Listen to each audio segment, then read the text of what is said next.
तो आज हम पढ़ेंगे प्रेजेंट इंडेफिनिट टेंस। तो इसको हम लोग बोलते हैं द सिंपल प्रेजेंट।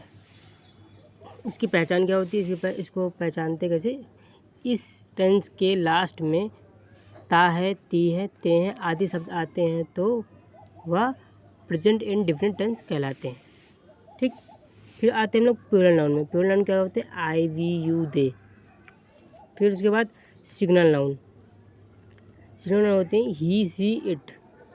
फिर इसका रूल क्या होता है? पहले सब्जेक्ट आएगा, फिर वर्ब की फर्स्ट फॉर्म आएगी, फिर उसके बाद ऑब्जेक्ट आएगा।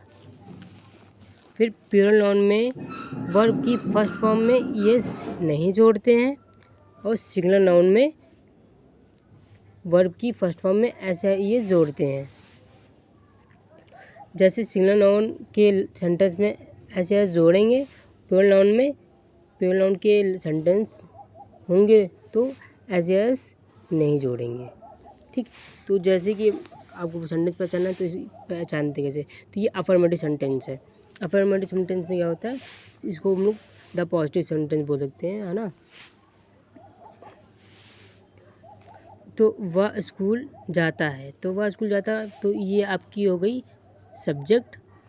फिर ये आपका ऑब्जेक्ट होता है। सेंटेंस में क्या होगा कि पहले हिंदी वाले सेंटेंस में क्या होगा कि आपका पहले सब्जेक्ट दिया रहेगा, फिर ऑब्जेक्ट दिया रहेगा, फिर उसके बाद वर्ब दी गई होगी। फिर हम लोग को ई रूल के अकॉर्डिंग करना है। ये वो लोग ये देंगे आपको अपने अकॉर्डिंग, फिर हमको अपने रूल के अकॉर्डिंग करना है। तो अपने रूल के अकॉर्डिंग कैसे करेंगे? तो पहले हम लोग सब्जेक्ट लिखेंगे तो वह स्कूल जाता है, तो मतलब जाता है मतलब लड़का हो गया, तो फिर लड़का हो गया तो वह के लिए आपको ही। ठीक, फिर जाता है मतलब कि फिर वर्ब आएगी तो जाता गो हो गया। लेकिन क्या है, मैंने बताया था ना कि सिंगुलर नाउन में ईएस जोड़ते हैं, तो हम लोगों ने गोज हो गया। फिर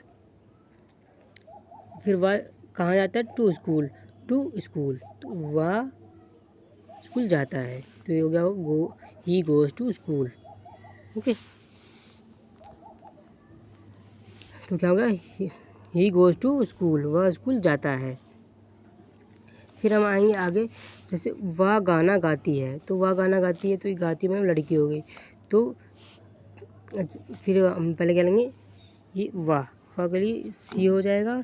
फिर उसके बाद सी, फिर ये लास्ट में होती है ना वर्ब, तो फिर सिंग, तो फिर सिंगुलर नाउन है तो सिंगुलर नाउन के एस जोड़ते थे, ई एस जोड़ते हैं। तो मैंने मतलब वर्ब में बताया था ना कि आप लोग वर्ब पढ़ लेना, तो उसमें ई एस या ई एस किस में जोड़ते हैं, क्या जोड़ते हैं? अगर आपके पास है तो ठीक है, तो कमेंट करके बताइएगा, है ना। फिर तो क्या बोलते हैं? ऐसा ही जोड़ते हैं। तो वर्ब में सिंगुलर नाउन तो एस, वर्ब में एस जोड़ गए। फिर उसके बाद फिर क्या गाती है? आ सॉन्ग, तो वह गाना गाती है तो सी सिंग आ सॉन्ग। फिर रोज़ वर्षा होती है, तो वो रोज़ वर्षा होती है तो आपका देखिए इसमें यहाँ पे आपका इसमें क्या है? सब्जेक्ट नहीं दिया है, तो आपका इसमें सब्जेक्ट नहीं दिया, तो अगर हमें सब्जेक्ट नहीं दे तो हम उसको इट मान करेंगे। तो पहले हम लोग करेंगे इट, तो पहले हम लोगों ने इट लिख लिया। फिर उसके बाद वर्षा होती है तो रेन, है ना। इट है, इट मानेंगे तो हम लोग का सिंगल नाउन हो जाएगा। जैसे मैंने बताया सिंगल नाउन, है ना, ये single noun he, she, it. तो सिंगल नाउन के साथ ऐसे एस जोड़ते हैं, तो एस जोड़ दिया हमने, है ना। रेंज होता है। फिर उसके बाद डेली, रोज़ मतलब डेली, तो क्या है? रोज़ वर्षा होती है तो इट रेन्स डेली। ठीक, समझ में आया? फिर हम आते हैं पॉजिटिव सेंटेंस में। मतलब कि ये है प्योर सेंटेंस, इसको पॉजिटिव सेंटेंस बोलते हैं, अफर्मेटिव सेंटेंस को, है ना। अब ये आता है प्योर सेंटेंस। तो मैं अपने स्कूल जाता हूँ, तो मैं के लिए आई लगेगा, है ना। फिर इसमें क्या है? इसमें ऐसे एस ना जोड़ते, प्लूरल में ऐसे एस नहीं जोड़ते। तो गो, आई गो टू, आई के साथ मी होता, अगर अपने दिए हैं तो आई के साथ मी लिखते हैं। तो मैं अपने स्कूल जाता हूँ तो आई गो टू माई स्कूल। ठीक, फिर उसके बाद आते हैं फिर आपका तुम अपना पाठ याद करते हो होना चाहिए यहाँ पे, तुम अपना पाठ याद करते हो। देखो लास्ट में ता है, ती है आदि सब, देखिए ता है, ता आ रहा है, देखिए, है ना। लास्ट में देखिए ता आ रहा है ना। तो इस भी अगर लास्ट में ता है, ती है, ते हैं तो वह प्रेजेंट डिफरेंट कहलाएंगे। तो अब ये प्रेजेंट डिफरेंट पढ़ना है, ठीक। तो तुम अपना पाठ याद करते हो, तो यू तुम मतलब यू हो गया, फिर याद कर मतलब कि याद करते हो ना, तो लर्न हो गया। इसमें ऐसे नहीं जोड़ते क्योंकि ये प्योर नाउन है ना। फिर यू के साथ अपने के लिए क्या होता है योर, तो और फिर पाठ याद करते तो लेसन। तो तुम अपना पाठ याद करते हो, तो यू लर्न योर लेसन, ठीक। फिर उसके बाद अब आते हैं हम अपने कपड़े धोते हैं। तो हम मतलब वी होता है, तो वी धोते हैं वॉश, है ना।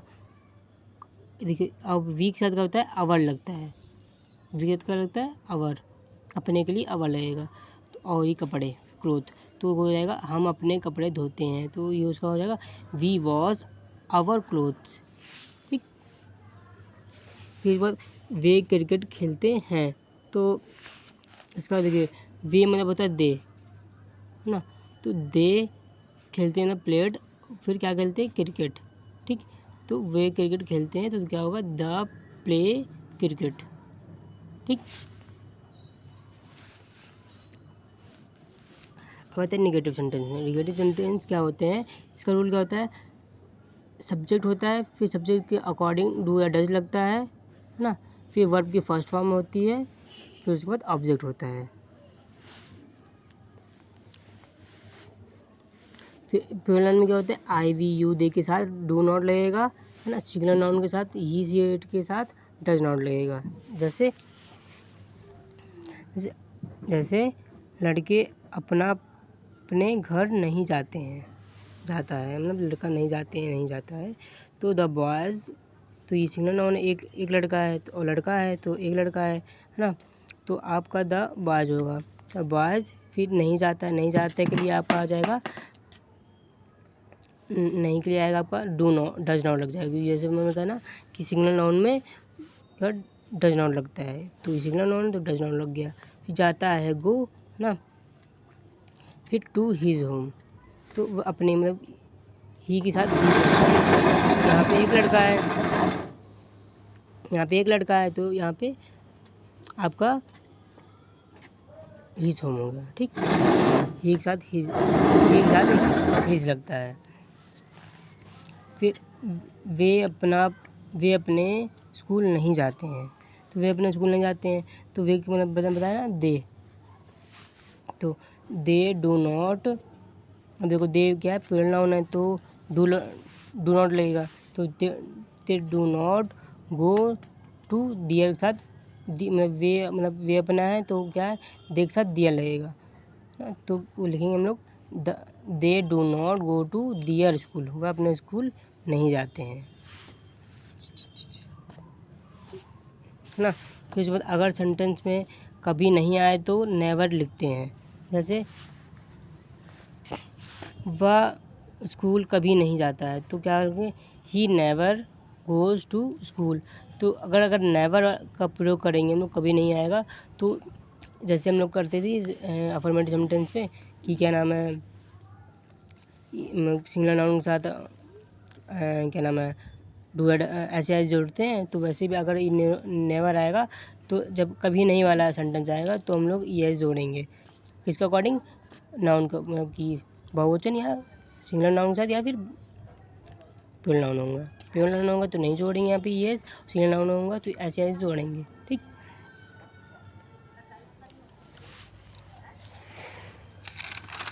तो हम लोग आते हैं इंट्रोगेटिव सेंटेंस। इंट्रोगेटिव सेंटेंस होते हैं पहले क्या आए तो डू या डज लगेगा। जैसे क्या कमला गाना गाती है, तो पहले क्या है तो देखो डू डज क्या लगेगा कैसे लगेगी, अगर ये पीछे बताया ना कि क्या नाम अगर इंट्रो निगेटिव में बताया, निगेटिव सेंटेंस में मैंने बताया था ना कि क्या नाम है अगर सिंगुलर के साथ डू लगे डज नॉट लगेगा, और क्या नाम है प्लूरल के साथ डू नॉट लगेगा। तो इसमें नहीं आया तो डू या डज लगेगा। तो ये सिंगुलर नाउन है तो क्या के लिए हमारा डज आ गया। फिर कमला सिंग गाती है अ सॉन्ग, फिर हम लोग फिर देखिए क्या वे अपने स्कूल जाते हैं, और ये इसमें इंटरोगेटिव सेंटेंस में ये लगाना बहुत ज़रूरी है आपका प्रश्नवाचक चिन्ह लगा रहेगा तो आपको पता चल जाएगा, फिर आपको याद रखिएगा। फिर उसके बाद क्या वे अपने स्कूल जाते हैं, तो इसका देखो वे है तो मतलब कि यहाँ बहुवचन है, तो बहुवचन यहाँ क्या है, तो क्या के लिए मैं बताया ना डू या डज पहले लगेगा, तो इसका कौन लगेगा बहुवचन के हिसाब से, मतलब कि सिंगुलर नाउन के हिसाब से या फिर प्लूरल नाउन के हिसाब से, है ना। तो यहाँ प्लूरल नाउन है दे, तो पहले डू आ गया, डू ना, दे गो टू दियर स्कूल, ठीक। फिर आते हैं अगर बीच में क्या, कब, कहाँ, कैसे, किसको, क्यों आए तो उसकी पहले इंग्लिश लिखेंगे, जैसे वह कहाँ रहता है, तो वह कहाँ रहता है, तो देखो बीच में कहाँ आया ना, तो ये देखो क्या को वर्ड पढ़ते हैं, क्यों को वाई, कहाँ को वेयर, कब को व्हेन। तो वैसे यहाँ पे आप पढ़ेंगे कि वह कहाँ रहता है, तो ये पहले है आपका कहाँ, तो पहले कहाँ की इंग्लिश लिखेंगे, तो वेयर। फिर इसकी हम लोग सिंगुलर नाउन या प्लूरल नाउन के हिसाब से डू या डज लगाएंगे, तो यहाँ पे वाह है तो यहाँ पे सिंगुलर नाउन है तो यहाँ पर डज लग गया। फिर ही लिव, ही वाह मतलब ही हो गया, रहता है लाइव, तो फिर उसके बाद प्रश्नवाचक चिन्ह, ठीक है। तो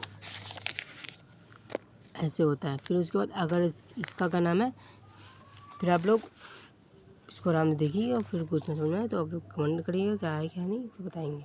ओके।